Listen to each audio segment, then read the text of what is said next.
Let's see if it gives us a notification. There should be.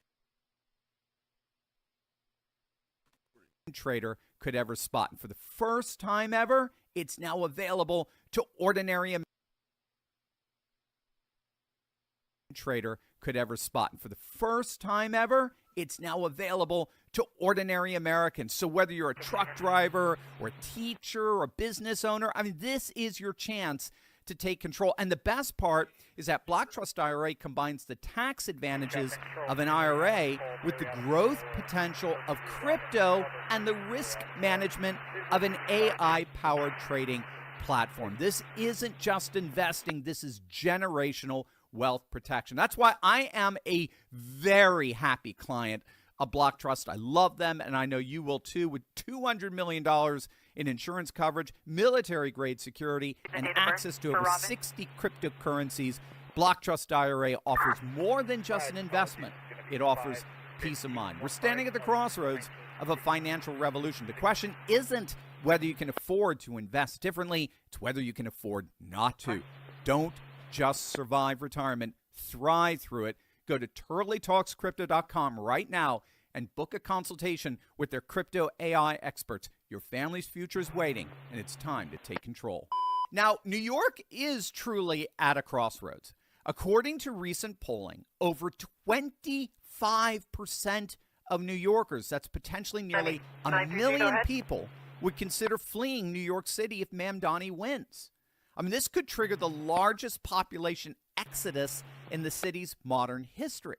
And it's all part of this dramatic shift to the far left that we're seeing among Democrat leadership. So Soros-based organizations and their hundreds of millions of dark money have basically infiltrated the Democrat Party at the highest levels. And they're forcing the party to double down on their most radical, woke, extreme wing. And that's having the effect of disenfranchising an increasing portion of the Democrat Party's own base, particularly its working class, which has already largely defected over to Trump and the MAGA movement since 2016. But now we're seeing a comparable defection even among the professional class, those who can take advantage of their mobility and who can afford to leave the city and even the state.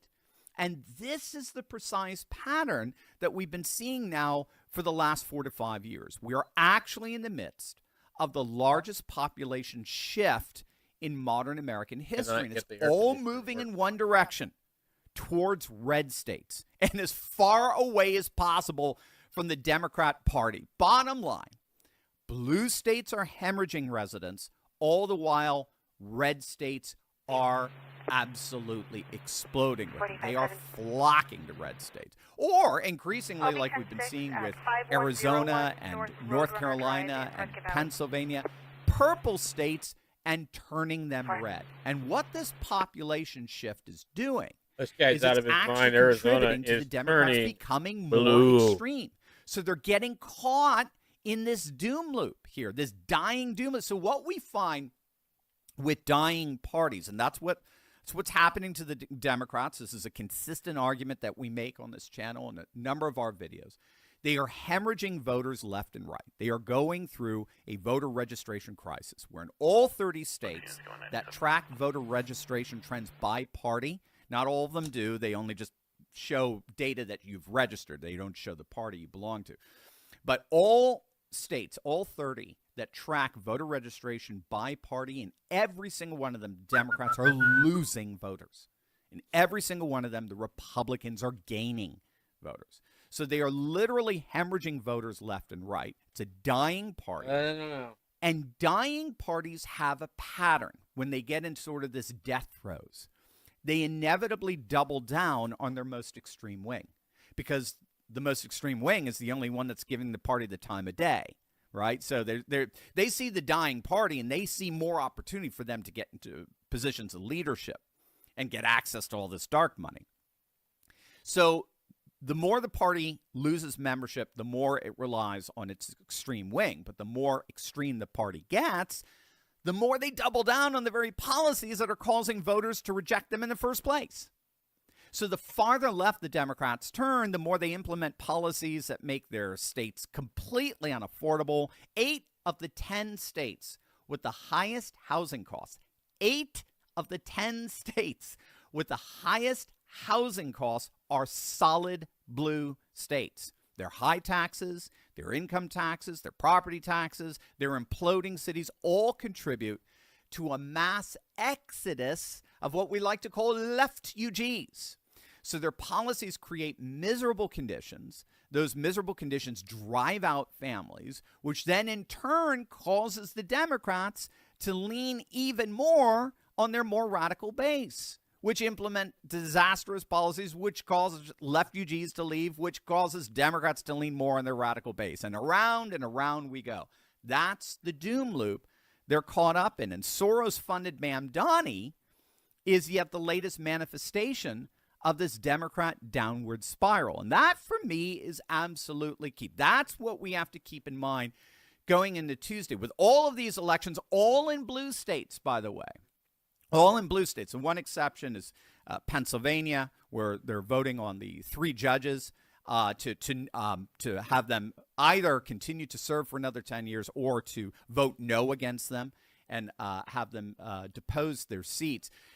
The problem with that is I don't believe that's ever happened in Pennsylvania's history. They've never voted out judges en masse on their Supreme Court. So it's a hard ask there, and these are 3 liberal judges. So the winds are clearly blowing in the direction of the Democrats in that all these elections are in blue states. The question for us as we analyze the results tomorrow, are the Democrats going to double down on this doom loop? Are they going to double down on their more extreme wing?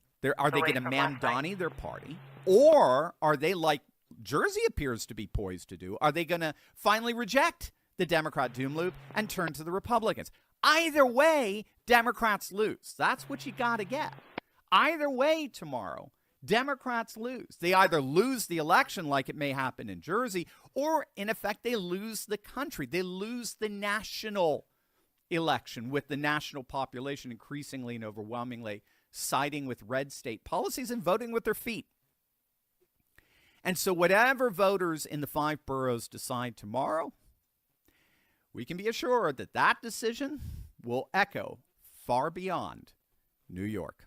Remember my fiery clips that went viral? Well, they've returned. It's called Turley Clips, and it's your daily shot of truth in 60 seconds or less. This is different from my main channel where we dive deep into analysis. Turley Clips is built for speed, for the moments you need the truth now. Subscribe to Turley Clips now and red pill your feed.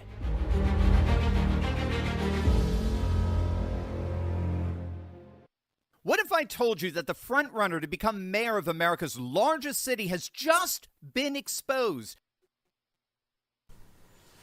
Hey. I'm like cleared all my stuff. Met this girl. I'm like working. I'm about to go to my next appointment to Iraq. And I'm going, all right, man, we're back in it. Let's go to this concert. Boom. I get arrested at that concert for riding in a golf cart that wasn't mine. The cops roll up on me. I'm all blasted in tattoos, jacked. They go, hey, and I go, the moment goes, I'm on probation. I'm drunk. They run my name. I'm fucked. So I go, hey, yeah. I go, yeah. I'm just, they go, who's that? I go, I grab my wallet. Boom. And I run.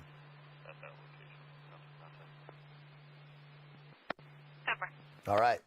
Taylor Kavanaugh, United States Navy, 2010 to 2017, and the French Foreign Legion, 2019 to 2024. I was raised in San Diego, California, born in Boston, but raised in San Diego, California, and quintessential Southern California growing up, right? Playing roller hockey after watching Mighty Ducks in the street and going to the beach, but it wasn't all roses. Right, my parents had a tumultuous marriage. My dad was in the Marines. So what actually brought us out to California was the Marine Corps. We first moved to the base in Tustin, which is now a bunch of condos, but there was like a Chinook base in Tustin, Orange County. And we just got it. And let's move on. I mean, that doesn't mean it's a great scene. It just means it's a good scene. North 661. Smokey and the Bandit wasn't just another movie. It was a cultural ride across the 1970s. Fast cars, funny one-liners, and that unforgettable chemistry between Burt Reynolds and Sally Field made it a box office hit that nobody saw coming. But even legends have their slip-ups. Between the roaring engines and chase scenes, there were hilarious bloopers that somehow made it into the final cut. While some fans caught them years later, others never noticed at all. From missing props to continuity errors, there's more here than meets the eye. Join us as we take a closer look at the movie, its cast, and the moments that slipped past the editors. The movie that drove into history. Smokey and the Bandit isn't just another action comedy. Released in 1977, it became one of the biggest hits of its time. The film starred Burt Reynolds, Sally Field. If you get in fights in Bass Pro Shops, I'm just going to say this. It's going to make it difficult for people of other political persuasions to be interested in joining your team. Just saying. There's some stereotypes there. You know what I mean? Apparently on the 1st of November of 2025, a pretty chaotic brawl broke out in a Bass Pro Shop in Odessa, Texas, right after its grand opening on October 29th of 2025. Now, this 100,000 square foot massive, you know, outdoor retail giant that's known for its fishing gear, camping supplies, hunting supplies, taxidermy displays, a rustic lodge-like atmosphere. There was a bunch of people there during the opening weekend, okay, which set the stage for the altercation, because the more people you get in there, that means that there's more of a chance that you're going to get a couple of bad eggs that get mixed in with it, right? It happens with every large group of people. Now, videos of this altercation, of this fight, went viral all over social media, especially platforms like X, because, well, you know, there's a lot of angry people fighting each other in the comment sections on X.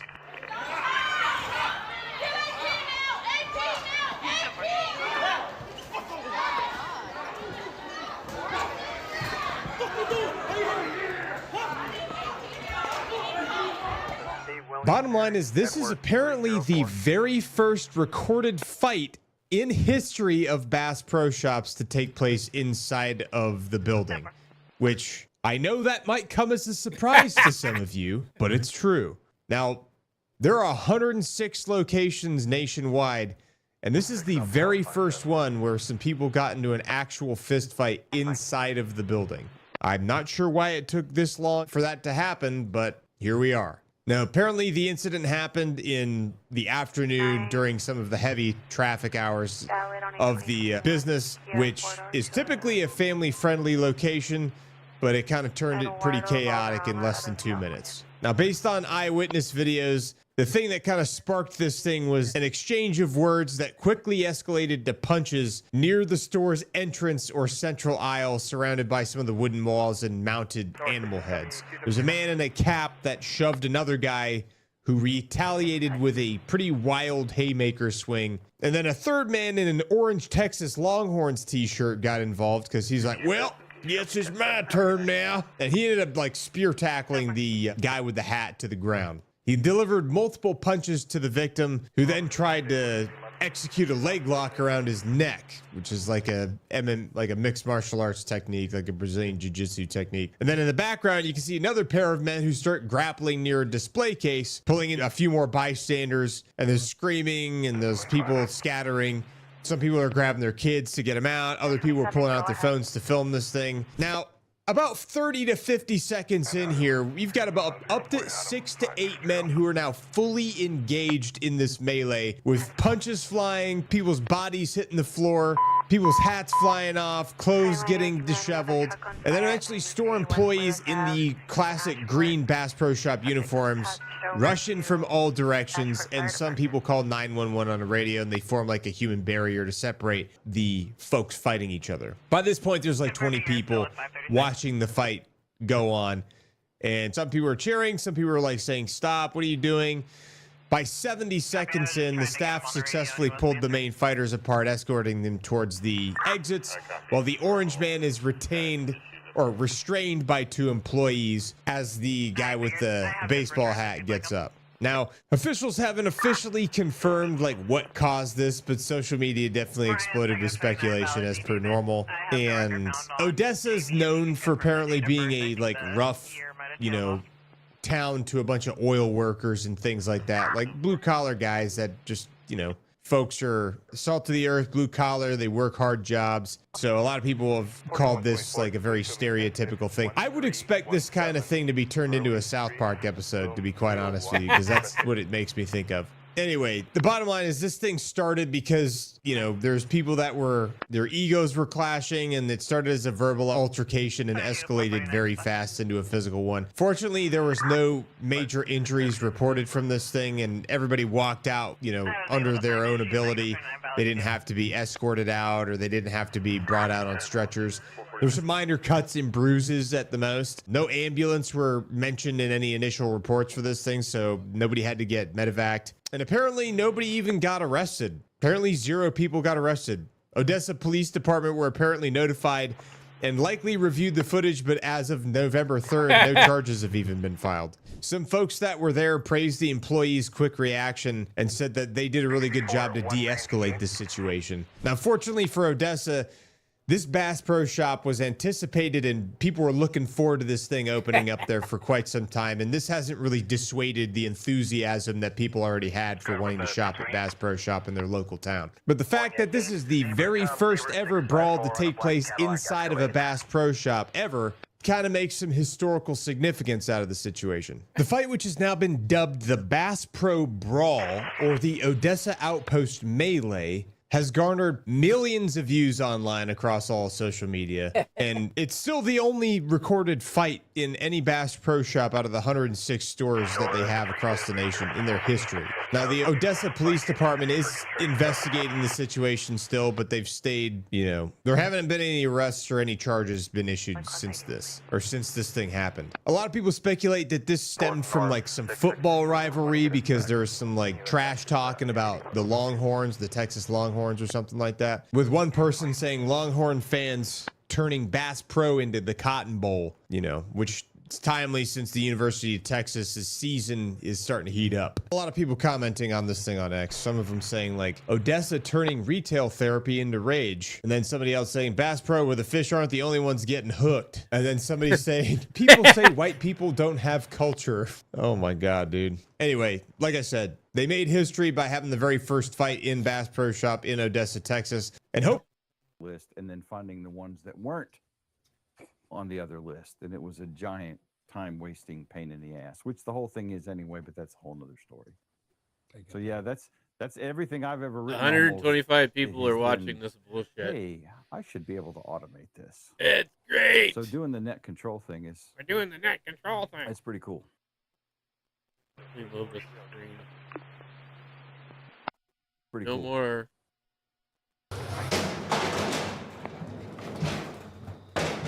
Building an obsolete voltage regulator.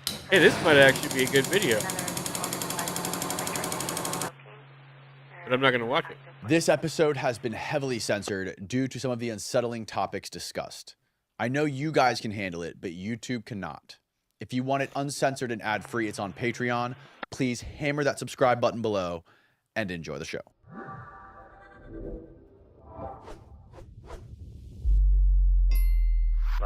Hallelujah, Neil. Let's do this 1 thing. million views. Gnostic. Pretty crazy. Governor Cuomo has an executive order barring, I think New York State from doing business with any company suspected of sympathizing with BDS. One thing I can do as a legislator is once we build up enough, build up a large enough coalition for this, we overturn that executive order. Ooh. Ladies and gentlemen, welcome back to the Nissan Black Show. Always a pleasure to be with you. Sometimes it feels like we are living in the Twilight Zone. Sometimes it feels as if things are not actually Good real Lord. as they're happening. What am I talking about? I'm talking Fucking crazy. about Zohar Mamdani. Zohar Mamdani. I cannot believe what's happening is actually happening. And as I said before, he is everything that I thought that he was and more. He's even more sinister. He's even more corrupt. He's even more evil than what I thought. And he's even much more of a jihadist than I thought. And I'm going to prove it for you today. I'm actually going to show you clip after clip. And I don't know if it's actually going to change, his standing right now as he's running for mayor. I don't know if it's actually going to change, but at least I would not be able to live with myself if I did not show you this. I will not be able to live with myself. And New York, I'm asking you, please wake up. Please wake up. Because you are about to make a decision that could quite possibly change the whole entire face of everything that New York was ever known for.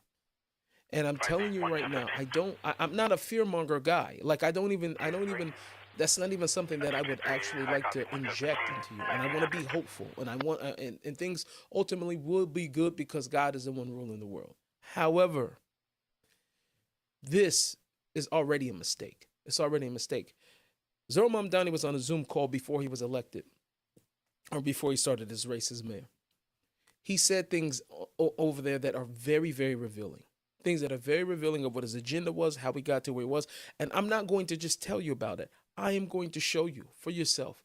I'm going to show you, because there's no way in the world that a man like this, with all this propaganda, and it's everything we were speculating, things that people were saying, but now you are about to hear from the horse's mouth himself. Unfortunately, it can be a very lonely and isolating experience. I'm very lucky in that I have 5 other DSA endorsed comrades who are with me in the Assembly and in the State Senate. But for example, before we were elected, Julia Salazar was in office for 2 years without a single other socialist endorsed by DSA and understanding. It then makes it much easier to run a campaign that will be built around raising class consciousness, because we will run the campaign challenging the current status quo and showcasing it through our critique how this is an issue of capitalism. And this is exactly what I'm saying. He wants to stack the Senate, so to speak, the state Senate, obviously, with more socialists, right, to be able to push his agenda, right? The agenda against capitalism, the agenda that pushes away you being able to control your future with your finances and be able to build a business in the way that you want. He wants to be able to stack the Senate with other like-minded people in order that he should be able to bring about radical change. Keyword, radical. Good question. So there are 107 Democrats in the New York State Assembly out of 150 Assembly people. And of those 107 Democrats, there are 6 DSA endorsed electeds and 7 DSA members. We have a 7th person who's a DSA member, though she wasn't endorsed by DSA. Her name is Jessica Gonzalez Rojas. We clearly do not have the numbers as they are in this moment to win the radical legislation that we need to bring about. Meaning they do not have enough socialists, right, in the Senate. Not have enough socialists. Just keep it in perspective. And begin to believe that these kinds of results are sufficient. We have to continue to elect more socialists, and we have to ensure that we are unapologetic about our socialism. Now, we had an academic boycott campaign and one of the aspects of that was to fight to stop study abroad at universities in Israel that were complicit in the occupation, many of which through the development of weapons technology for the IDF. Now, by bringing the issue of... I hope you're listening. I hope you're listening. To bring the issue of, listen. Israel, Palestine, apartheid to Bowdoin, you bring it front and center, it's harder to ignore. And then making sure that we move to dismantle that relationship. Those are things that you can do as a legislator, right? You can, like, for example, Governor Cuomo has an executive order barring, I think New York State from doing business with any company suspected of sympathizing with BDS. What's BDS? Barring any companies or any organizations, right, that are complicit with the BDS, right, which we know is an enemy of America, enemy of Israel for sure, enemy to Jews for sure, also to America. There's a reason why Cuomo did that. He's trying to protect American interests, right? Mamdani, I hope you guys are watching this. Please listen to what this man has to say. One thing I can do as a legislator is once we build up enough, build up a large enough coalition for this, we overturn that executive order. but I sincerely believe in this political project. I sincerely believe in socialism. For me, it was Palestine that brought me into this movement. See, this is the same person who, as he's asked these days, he's got no opinion. I have no opinion on whether or not Hamas should put down. I have no opinion. I'm worried about the state of me. I have no opinion. I have no opinion. What brought him into the movement? What brought him into wanting to make these radical changes? Palestine. This is what brought him into it. And this is the reason why he doesn't denounce the terrorism. This is the reason why he doesn't denounce, jihadism and terrorism. This is the reason why. Because this is what brought him in. I hope you're listening. It is it can be such a lonely experience to be a socialist, and it was for me, country, because because it's a failed process already. Socialism is a failed attempt. We've already seen it. It's failed over and over again. This is the reason why socialists. Medical call 10540. You guys are about to vote for this guy. Journey, as Oren alluded to it and referred to, in organizing began at my college campus with Students for Justice in Palestine. To power this journey in understanding that it is socialism that we are fighting for this moment right now, right? If we're talking about the cancellation of student debt, if we're talking about Medicare for all, these are issues which have the groundswell of popular support across this country. But then there are also other issues that we firmly believe in, whether it's BDS, right? Or whether it is the end goal of ceasing the means of production. And this is exactly what we thought it was. This is exactly what we thought it was. And he's saying it here out loud. Now, you notice that in these meetings, nobody's appalled by this, is because there are obviously other people that, you see that people were saying that we are dealing with socialists right now. Marxist socialists from Black Lives Matter, Antifa, we saw that this was all coming, but we were saying it, we knew this, we understood it, and we were recognizing what it was.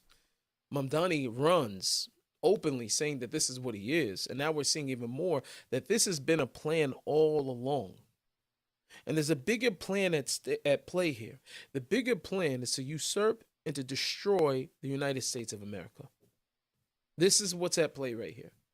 It's to conquer and destroy the United States of America. I want to play with you another clip of Mamdani, just because we have to follow this trail. We're going to follow this trail. First him now, that was very telling because it was him revealing what his plan was. But then we have to follow the trail, and then we're going to move over to hear what he had to say. He gave a press conference on 9/11. But I want you to hear who was the victim. You have to hear this. I want to speak to the memory of my aunt.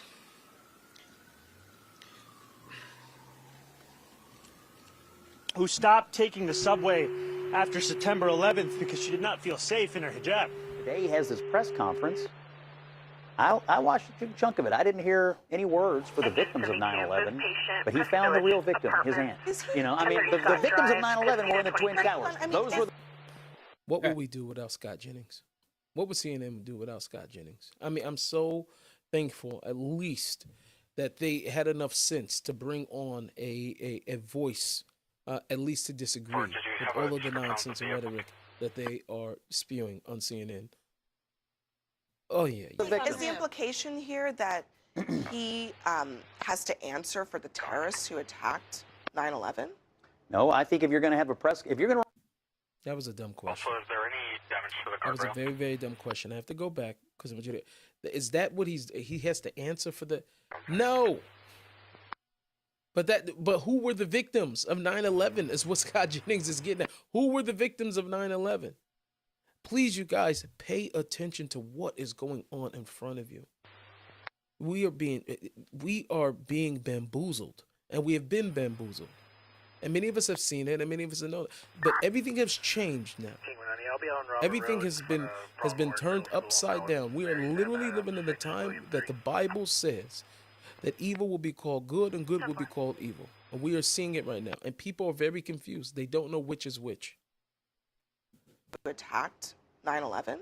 No, I think if you're going to have if you're going to run for mayor of New York City, or have any position in New York City, and you're going to talk about 9/11 or invoke 9/11, you darn sure better start with the people who died in the Twin Towers. That's what I think. And he didn't do that. And he kind of, he made it about his experience and his aunt and all this. My advice would be, if you're going to want to be the mayor of this town, and by the way, he's probably going to win.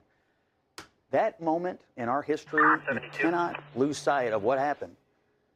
People died in those Twin Towers. They did not deserve to die. We did suffer a terrorist attack, and we can't really forget the moment. Making it about him and his family, okay, there were almost 3,000 people that died there. It's a big deal. It is true. Mamdani, he has allied himself with certain people, a lot of the people that surround him, the people involved in this democratic socialist organization.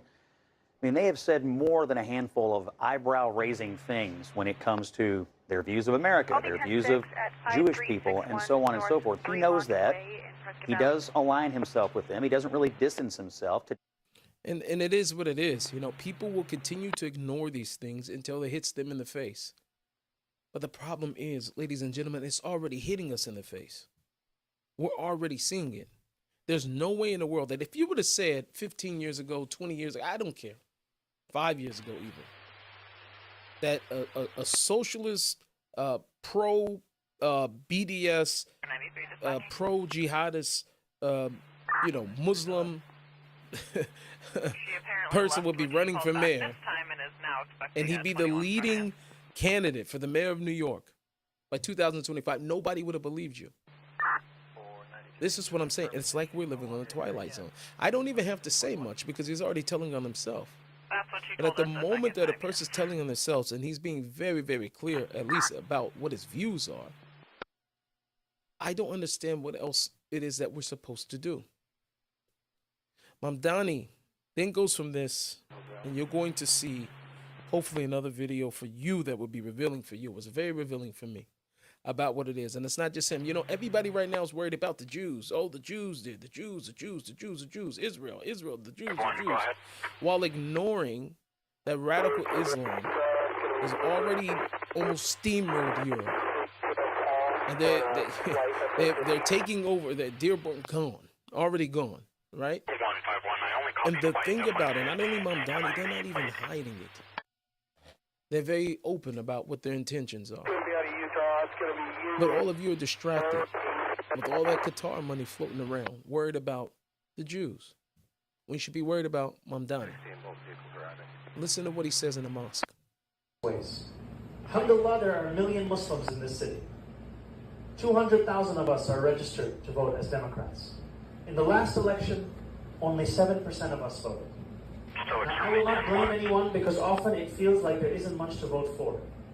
But this June 24th, with early voting starting tomorrow, it is an opportunity. An opportunity for us to show that Muslims don't just belong in New York City, we also belong in City Hall. Because yesterday I stood on the debate, and Andrew Cuomo stood next to me. And here was a man who was the governor for a decade, and he could not name a single mosque he had ever visited. Like, that's important. Like, that's important. Is it really important? I mean, I guess obviously to the Muslim population. Could not name it because he does not care. The decision will be yours, New York. The decision will be yours. It is yours. But this is going to be a lesson for all of us to be able to see. I mean, I come from Seattle, so I'm not even going to talk about how far off the deep end they are over there. But these people have a plan to take over one by one. And they're not going anywhere. They're going to continue. This machine here is very well funded. It's very well funded. And everybody's backs are against the wall. If you do not show up to go vote, it says a lot about where you are, where your value system are, and what you stand for. But this guy is beyond a snake. He is beyond a wolf in sheep's clothing. But it ain't up to me. New York, you got some very, very important decisions to make. Thank you so much for watching. Please, again, make sure you like, subscribe, notification bell, and if you can, make sure that you pick up some merch. NissinBlack.store. Make sure you get yourself a cup, t-shirt, something, helping support this channel. Also, you can sign up for Glory Nation, which is my online community where we go deep into prayer and how to protect ourselves from being idiots. See you guys in the next video.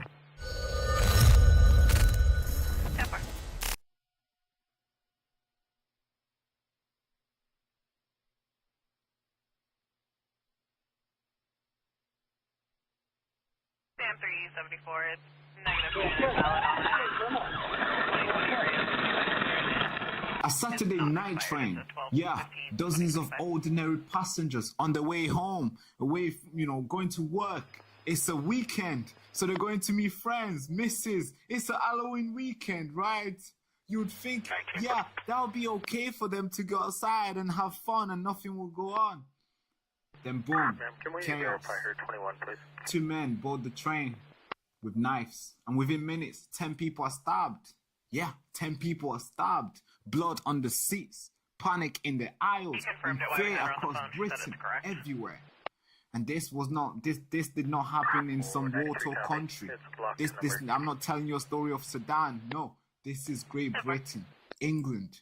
Yeah, on a train between Peterborough and London King's Cross. That's what happened. And I got a lot of questions. I got a lot of questions to ask. Questions like, what happened exactly on that train? And why did it happen? And what does it have to say about the state of safety in this country? The state of the crime in this country? The fear in one of the most secure nations in the world? Yeah, these are valuable questions and they need to be answered. So please help me navigating through these questions. They're not rhetorical questions. I literally need answers for it. So here's the story. 7:39 p.m. on November 1st, emergency services were called.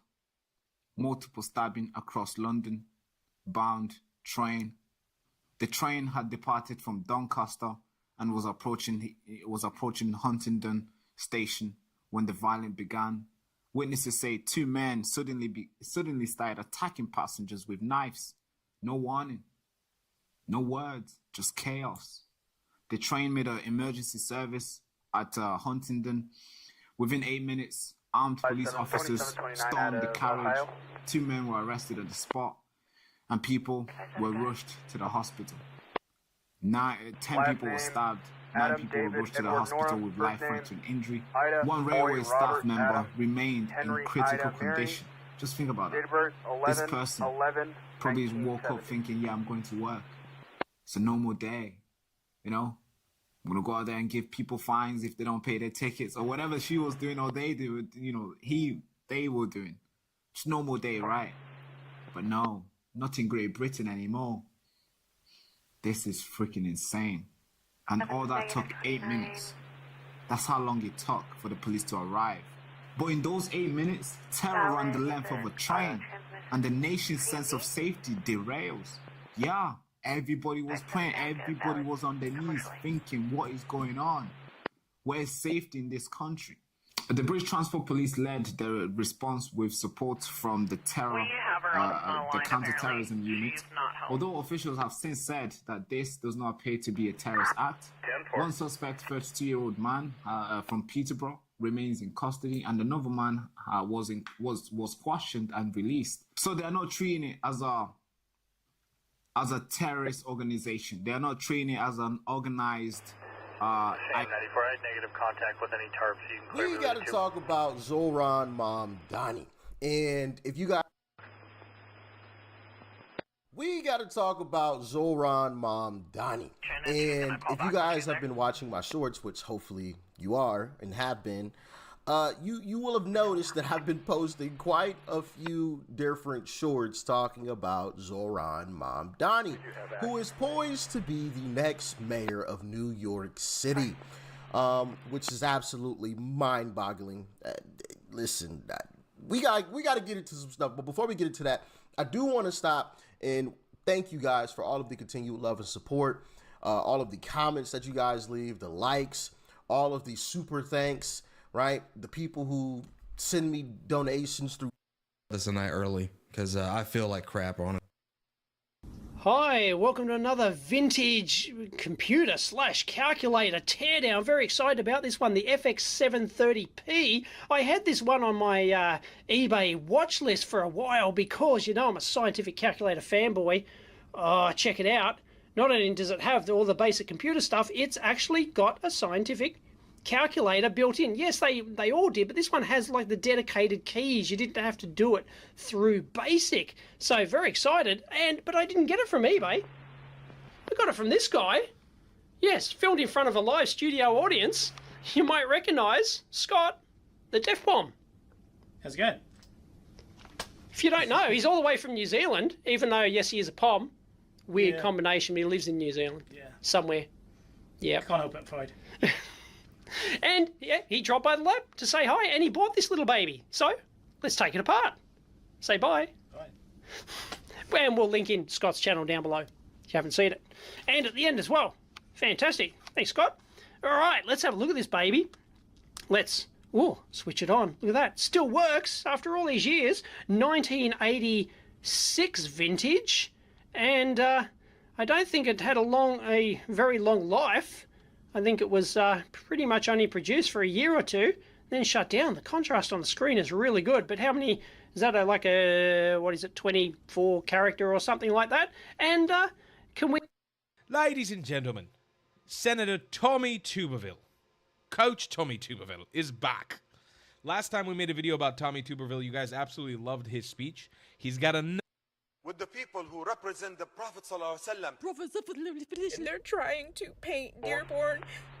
Elon Musk, he tweeted out or shared out this post trying to act like Muslims in Dearborn are like trying to take over. Dearborn, Michigan is a place where 55% of the population identifies as Muslim, making up around 110,000 people. This video will make you want to say, make Dearborn America again. We have clips of Americans being forced to listen to the call to prayer.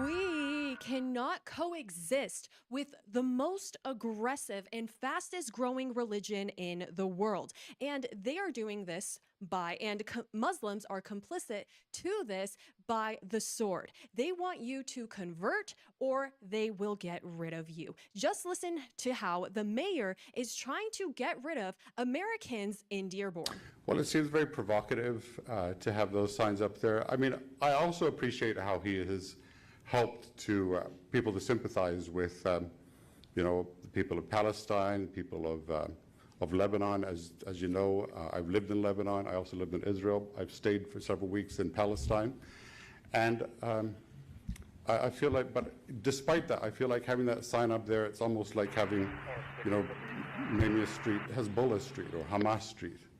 I mean, Hezbollah, you know, bombed the embassy in Beirut, and So we have a well-informed, very respectful citizen addressing his concerns, and this is how the mayor responds. The best suggestion I have for you is to not drive on Warren Avenue, or to close your eyes while you're doing it. His name is up there, and I, you know, spoke at a ceremony celebrating it because he's done a lot for this community. And I think it's quite hypocritical to know that you're approaching this podium when you yourself have videos on YouTube standing in front of my mosque saying the cruelest of things about Muslims, about the religion of Islam, because you are a bigot and you are a racist and you are an Islamophobe. And although you live here, I want you to know as mayor, you are not welcome here. And the day you move out of the city will be the day that I launch a parade celebrating the fact that you moved out of the city, because you are not somebody who believes in coexistence. You're somebody who tries to preach it, but in fact, Yes, coexistence, the religion of peace. That is the biggest lie that is being told right now. And I have a question before we get into what's going on in Nigeria. Where are all of the feminists? Where are all of the pro-LGBTQ people when it comes to this issue? A woman, she's not allowed to put perfume on if she leaves the house. The Prophet, he told us in a hadith, any woman who leaves the house and she places perfume on herself, the Prophet, he said that she's a zaniya. She's a fornicator. So it's very dangerous that you place perfume on yourself and you leave the house. Oh, yes, because placing perfume on yourself and leaving the house is more dangerous than kidnapping, burning down churches, and forcing people to convert, and if not, them. But no, wearing perfume, that's very dangerous. Smelling like flowers is very dangerous. You know what I think is more dangerous than wearing perfume, or what is more offensive than being called Islamophobic? I think that it's way worse to allow these Muslim communities to grow because Islamists are going to leverage Muslim communities to gain political power and to begin to enforce Sharia laws. And what does Islam mean? It means submission. They want you and I to submit to their religion. He says there's nothing we can do. We are the messengers of the messenger. We are the representative of this deen of Islam. We have to be the solution. The future is ours. Every ideal nightmare of a Muslim Europe will come true. They can be as mad as they want. I don't care. America will be a Muslim. There's a reason why Spain is Catholic right now. A huge emphasis on what to do, but there is little emphasis on where do we want to go? What do we want to achieve? The way you describe Islam and the way you describe how we are going to rule the world is dictatorship in the name of Islam. Allah subhanahu wa ta'ala promised us victory over these major powers. One of the promises of the Prophet ﷺ is that the day of judgment will not happen until Islam prevails. So it's never going to happen because Islam will never prevail. America, the American government, secularism, democracy, capitalism, these are cancers that have spread their illness all over the world. In America and in the Middle East. In America over here, people have the freedom to, again, like I said before, commit zina, do OS fahisha, but when you speak up, it's a problem. Non-Muslims are tired of this cancer. They're tired of the American government. They're tired of democracy. They want to see a new way of life. No. And as Muslims, we have to understand that we have that new way of life. Rasulullah sallallahu alaihi wasallam was sent. You know what? This is so backwards. The real cancer is Islam. And wherever it goes, so does war. And if this cancer is not treated, it will spread. Just like it has in London and throughout Europe, they have been completely taken over in their government. Churches are being burnt down. People are being persecuted. And yes, there is a difference between peaceful Muslims and Islamic Muslims and extremists and terrorists. However, we're not going to allow the peaceful ones to be the reason why we don't stand up against Islam. We need to be courageous during these times. We need to be American crusaders, and we need to be crusaders of our faith.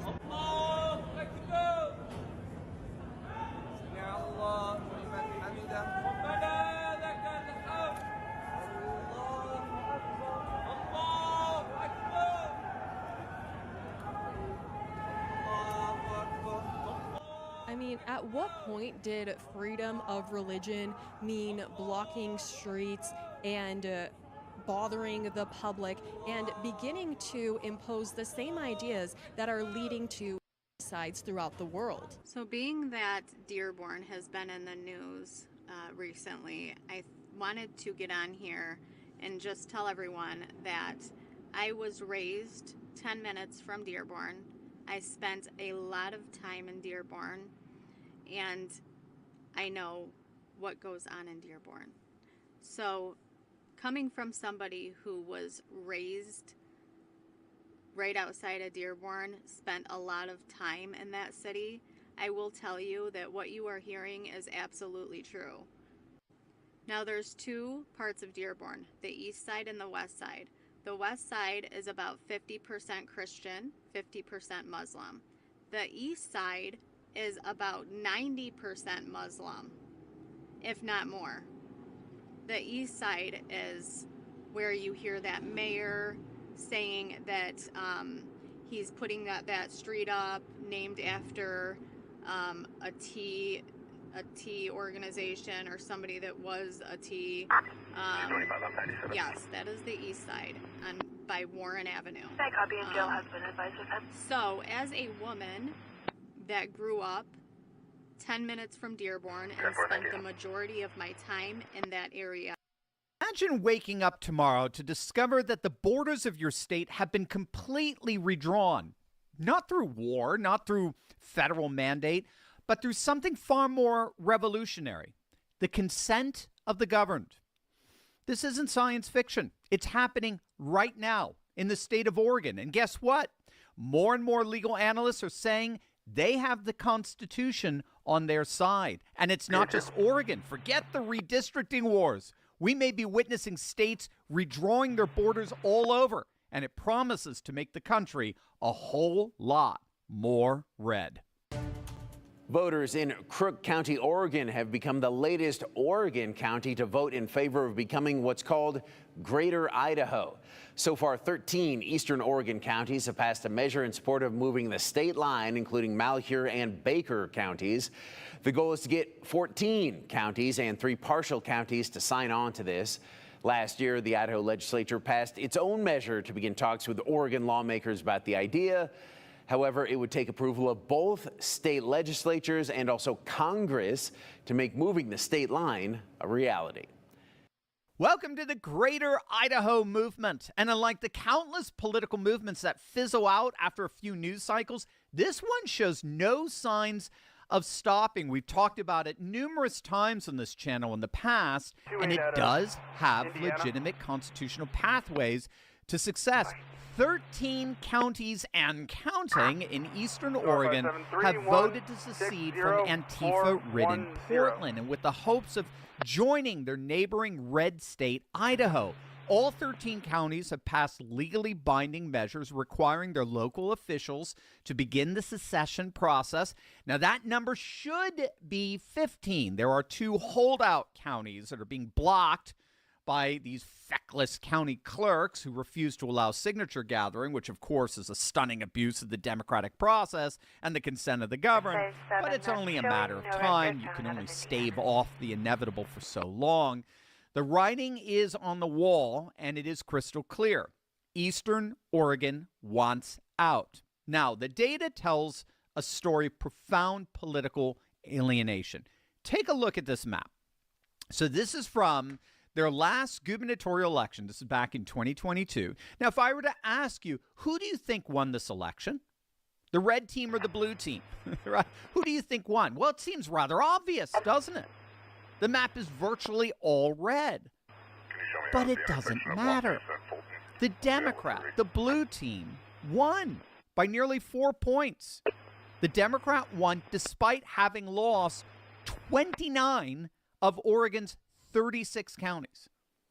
The Republican candidate won 80% of their counties, 8 in 10, and she still lost. And just to put an exclamation marker on this, if you remove just one county, Multnomah County, that's where Portland is, if you were to exclude that single county, the Republican would have won that governorship by over 10 points. So what all of this means is that over 80% of the regions of Oregon are experiencing profound political disenfranchisement as they're being ruled by woke Antifa-supporting politicians and policies that hate them and despise everything they stand for. Oregon state legislature is controlled by Democrats with supermajorities in both chambers, giving them the power to pass any legislation without a single Republican vote. So for a rancher in Baker County living 5 hours from Portland, this means having virtually zero voice in policies that govern his property, his livelihood, and his children's education. And so now patriots in Oregon are fighting back. And the fight continues to grow like wildfire. They know that Eastern Oregon and Western Oregon are completely different states. Heck, they're different nations. The residents have distinct, incompatible values. They desire completely different outcomes for their communities with fundamentally different visions of the public good. So this isn't about partisan squabbling. This is literally civilizational. It's about whether citizens have the right to be governed by consent rather than coercion. And so the Greater Idaho movement was born. It started early in 2020. Was led by a fellow by the name of Mike McCarter. We've had him on the show before. He's a wonderful Christian patriot. And he and others mobilized a growing number of Eastern Oregon counties who seek to politically redraw the boundaries of neighboring deep red Idaho. They want to redraw Idaho's boundaries westward to encompass the Oregon counties that are more conservative and better aligned with Idaho's political and cultural landscape. But the fundamental question, of course, is, would that be constitutional, that redrawing of the boundaries? Is that something that is actually constitutionally realistic? And the answer, surprisingly for some, is a solid yes. It most certainly is. Article 4, Section 3 of the U.S. Constitution provides an explicit mechanism for exactly this scenario. The clause states that new states can be formed from parts of existing states with the consent of both state legislatures involved and Congress. And this isn't theoretical. It's how Kentucky separated from Virginia in 1792. It's how Maine left Massachusetts in 1820, how West Virginia broke from Virginia in 1863. So the precedent exists and the legal framework is established. Now, as far as Idaho is concerned, they've already signaled their enthusiasm over this. So in February of 2023, the Idaho House of Representatives passed a resolution declaring readiness to discuss relocating the Oregon-Idaho border.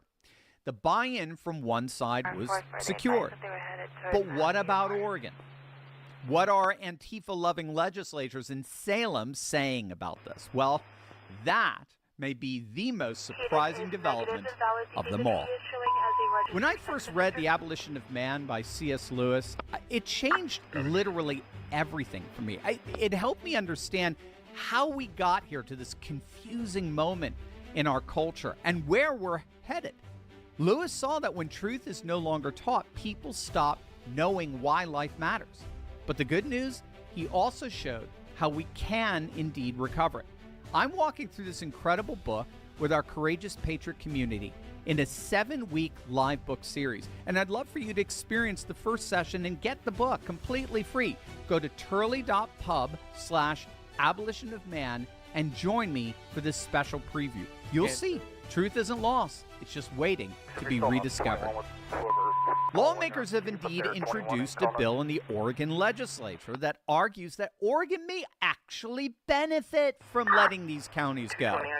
The bill outlines 2 compelling reasons. First, Eastern Oregon is an economic drain, costing Northwestern Oregon wage earners over $500 annually in subsidies. Second, this is the part progressives aren't saying out loud, removing conservative counties would create a permanent progressive supermajority with more resources and zero opposition. So it's a win-win scenario that politicians on both sides have incentives to support. Now, unfortunately, Oregon's Democrat-controlled legislature basically allowed these 2 critical bills to die without so much as scheduling hearings. So House Bill 3488, which would have created a Move Oregon-Idaho Border Task Force to study the legal processes and impacts of relocating the border, it was buried. And Senate Joint Memorial 7, which merely urged Oregon and Idaho to begin border discussions, that languished in committee for over a month with no action. So needless to say, Greater Idaho Executive Director Matt McCall condemned this legislative stonewalling as an affront to all the residents of the 13, soon-to-be 15 Eastern Oregon counties that want out. And they want the Democrat process to simply be honored. And, of course, the radical ultra-woke governor, Tina Kotek, has maintained total radio silence on the issue. She's completely ignored all efforts by Greater Idaho leaders for meetings and discussions and the like. But unfortunately for Oregon Democrats, this issue ain't going away anytime soon. And that's because the Greater Idaho movement is actually part of a larger secessionist or separatist movement that's happening all throughout our country. In the ultra-blue state of Illinois, 27 counties have already passed pro-secessionist referendums. Some state lawmakers have even proposed bills to separate Chicago and its surrounding Cook County from the rest of the state.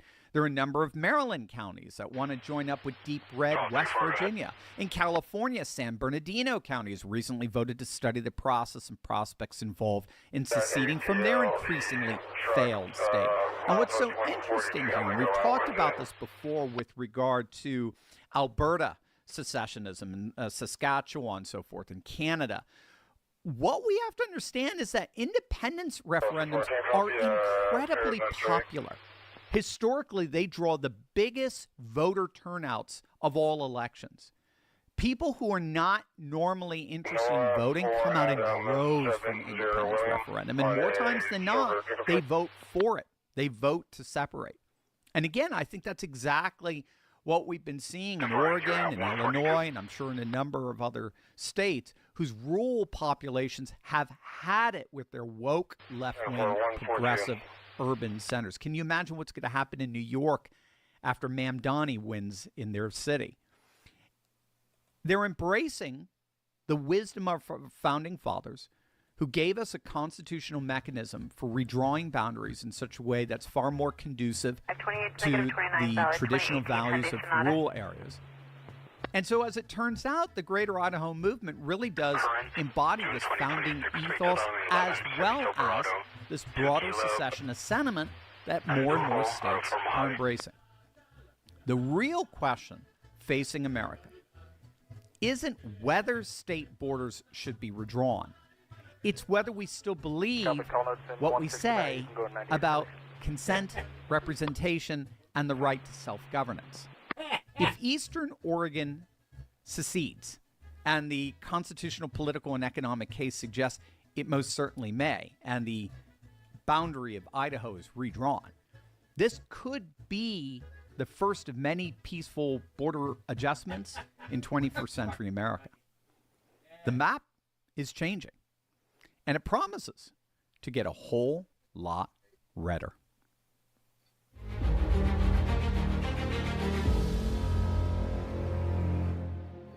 Imagine waking up tomorrow to discover that the borders of your state have been completely redrawn. Not through war, not through federal mandate, but through something far more revolutionary. The consent of the governed. This isn't science fiction. It's happening right now in the state of Oregon. And guess what? More and more legal analysts are saying they have the Constitution on their side. And it's not just Oregon. Forget the redistricting wars. We may be witnessing states redrawing their borders all over, and it promises to make the country a whole lot more red. Voters in Crook County, Oregon have become the latest Oregon county to vote in favor of becoming what's called Greater Idaho. So far, 13 eastern Oregon counties have passed a measure in support of moving the state line, including Malheur and Baker counties. The goal is to get 14 counties and 3 partial counties to sign on to this. Last year, the Idaho legislature passed its own measure to begin talks with Oregon lawmakers about the idea. However, it would take approval of both state legislatures and also Congress to make moving the state line a reality. Welcome to the Greater Idaho Movement. And unlike the countless political movements that fizzle out after a few news cycles, this one shows no signs of stopping. We've talked about it numerous times on this channel in the past, and it does have legitimate constitutional pathways to success. 13 counties and counting in eastern Oregon have voted to secede from Antifa-ridden Portland, and with the hopes of joining their neighboring red state, Idaho. All 13 counties have passed legally binding measures requiring their local officials to begin the secession process. Now, that number should be 15. There are 2 holdout counties that are being blocked by these feckless county clerks who refuse to allow signature gathering, which, of course, is a stunning abuse of the democratic process and the consent of the governed. But it's only a matter of time. You can only stave off the inevitable for so long. The writing is on the wall, and it is crystal clear. Eastern Oregon wants out. Now, the data tells a story of profound political alienation. Take a look at this map. So this is from their last gubernatorial election. This is back in 2022. Now, if I were to ask you, who do you think won this election? The red team or the blue team? Right? Who do you think won? Well, it seems rather obvious, doesn't it? The map is virtually all red. But it doesn't matter. The Democrat, the blue team, won by nearly 4 points. The Democrat won despite having lost 29 of Oregon's 36 counties. The Republican candidate won 80% of their counties, 8 in 10, and she still lost. And just to put an exclamation mark on this, if you remove just one county, Multnomah County, that's where Portland is, if you were to exclude that single county, the Republican would have won that governorship by over 10 points. So what all of this means is that over 80% of the regions of Oregon are experiencing profound political disenfranchisement as they're being ruled by woke Antifa-supporting politicians and policies that hate them and despise everything they stand for. Oregon state legislature is controlled by Democrats with supermajorities in both chambers, giving them the power to pass any legislation without a single Republican vote. So for a rancher in Baker County living 5 hours from Portland, this means having virtually zero voice in policies that govern his property, his livelihood, and his children's education. And so now patriots in Oregon are fighting back. And the fight continues to grow like wildfire. They know that Eastern Oregon and Western Oregon are completely different states. Heck, they're different nations. The residents have distinct, incompatible values. They desire completely different outcomes for their communities with fundamentally different visions of the public good. So this isn't about partisan squabbling. This is literally civilizational. It's about whether citizens have the right to be governed by consent rather than coercion. And so the Greater Idaho movement was born. It started early in 2020. It was led by a fellow by the name of Mike McCarter. We've had him on the show before. He's a wonderful Christian patriot. And he and others mobilized a growing number of Eastern Oregon counties who seek to politically redraw the boundaries of neighboring deep red Idaho. They want to redraw Idaho's boundaries westward to encompass the Oregon counties that are more conservative and better aligned with Idaho's political and cultural landscape. But the fundamental question, of course, is, would that be constitutional, that redrawing of the boundaries? Is that something that is actually constitutionally realistic?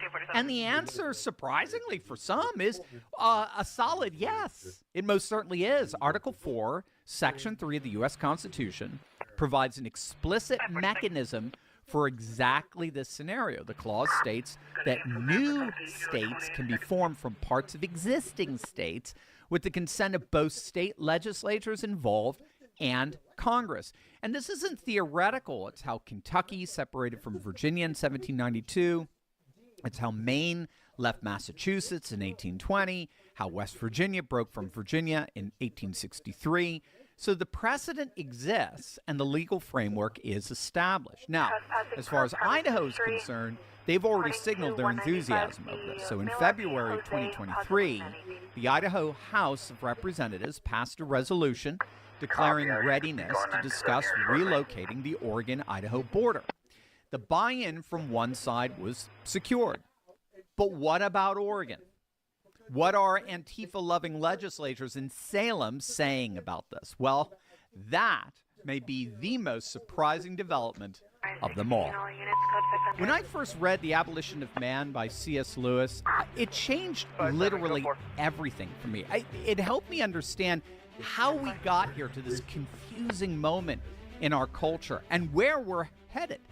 Lewis saw that when truth is no longer taught, people stop knowing why life matters. But the good news, he also showed how we can indeed recover it.